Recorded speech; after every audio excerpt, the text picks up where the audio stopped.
Warahmatullahi wabarakatuh. Perkenalkan, nama saya Muhammad Ridwan Hasan dari kelompok 2. Saya Husnul Hasanah. Saya Haninatul Ridho. Saya Fadilatul Imamah. Saya Soleha. Saya Siti Nurhalisa. Saya Imam Syafi'i. Saya Nazril. Baik, pada presentasi hari ini saya akan menjelaskan apa itu simulasi berbasis komputer. Jadi simulasi berbasis komputer adalah proses meniru atau mencontoh sistem atau situasi nyata menggunakan komputer. Nah, tujuan dari sistem simulasi berbasis komputer ini yaitu adalah tujuannya agar kita bisa melihat dan memahami bagaimana suatu sistem bekerja tanpa harus benar-benar melakukannya di dunia nyata. Nah, dengan simulasi kita bisa mempelajari reaksi, hasil atau akibat dari suatu kondisi hanya melalui model digital dan di komputer. Jadi, kalau di dunia nyata kita perlu waktu, biaya dan tenaga besar untuk melakukan percobaan, maka dengan simulasi kita bisa melakukannya lebih cepat, aman dan murah. Misalnya sebelum membangun bandara baru, kita bisa membuat simulasi arus lalu lintas pesawat dan penumpang. Nah, dari situ kita tahu mana desain yang paling efisien dan aman tanpa harus benar-benar membangun bandara dulu. Intinya itu, simulasi berbasis komputer membangun manusia memprediksi, menguji dan memahami situasi kompleks dengan bantuan teknologi komputer.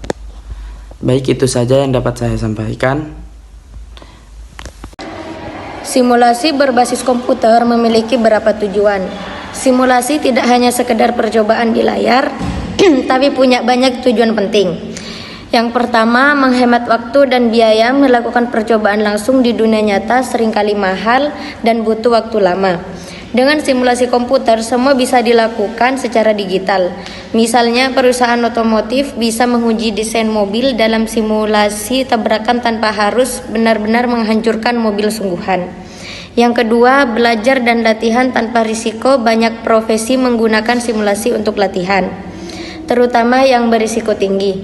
Contohnya pilot belajar menerbangkan pesawat lewat flight simulator, bukan langsung di pesawat sungguhan. Mahasiswa kedokteran juga bisa latihan operasi lewat simulasi 3D tanpa harus menyentuh pasien sungguhan. Yang ketiga, menguji berbagai kemungkinan. Simulasi membantu kita mencoba berbagai skenario. Bagaimana kalau? Misalnya, bagaimana kalau harga bahan baku naik 10% atau kalau jumlah pelanggan 2 kali lipat. Dengan simulasi kita bisa tahu hasilnya tanpa harus benar-benar mengalaminya. Selanjutnya yaitu pada bagian utama dalam simulasi berbasis komputer. Agar simulasi berjalan dengan baik, ada beberapa komponen penting yang harus ada, yaitu yang pertama model. Model itu sendiri adalah tiruan dari sistem nyata, bisa berupa rumus matematis, logika, program, grafik, atau bahkan animasi 3D. Semakin akurat modelnya, semakin realistis hasil simulasi yang dihasilkan. Yang kedua yaitu data input, adalah informasi atau angka yang dimasukkan ke sistem simulasi. Contohnya seperti kecepatan angin, jumlah pelanggan, atau waktu pelayanan.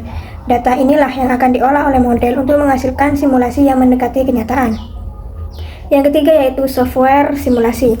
Ini adalah program komputer yang menjalankan modal. Ada banyak software simulasi tergantung bidangnya, seperti MATLAB untuk teknik, simulasi untuk bisnis, atau Unity untuk simulasi visual dan animasi. Dan yang terakhir yaitu hasil simulasi atau output. Hasil simulasi bisa muncul dalam bentuk grafik, tabel, laporan, dan animasi.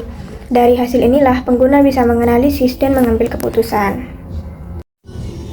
Baik, selanjutnya yaitu bidang contoh simulasi, seperti pendidikan, simulasi praktikum kimia atau fisika di komputer, misalnya reaksi kimia virtual.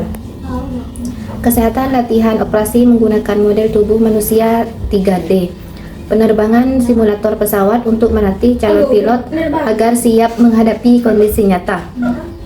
Yang lainnya seperti transportasi, simulasi arus lalu lintas di kota untuk mencari solusi kemacetan. Bisnis dan industri, simulasi proses produksi atau stok barang untuk efisiensi biaya dan waktu. Pertanian simulasi pertumbuhan tanaman berdasarkan cuaca dan jenis produk. Militer simulasi latihan tempur untuk melatih strategi tanpa risiko nyawa. Dari sini terlihat simulasi bisa digunakan di hampir semua bidang yang membutuhkan pengujian, perencanaan, atau pelatihan. Baik, saya di sini akan membahas tentang contoh kasus sederhana. Bayangkan, kamu bekerja di supermarket. Kamu ingin tahu mana yang lebih cepat dan efisien, buka 2 kasir atau 3 kasir. Kalau kamu coba langsung di toko, butuh waktu berhari-hari, bahkan bisa bikin antrean panjang.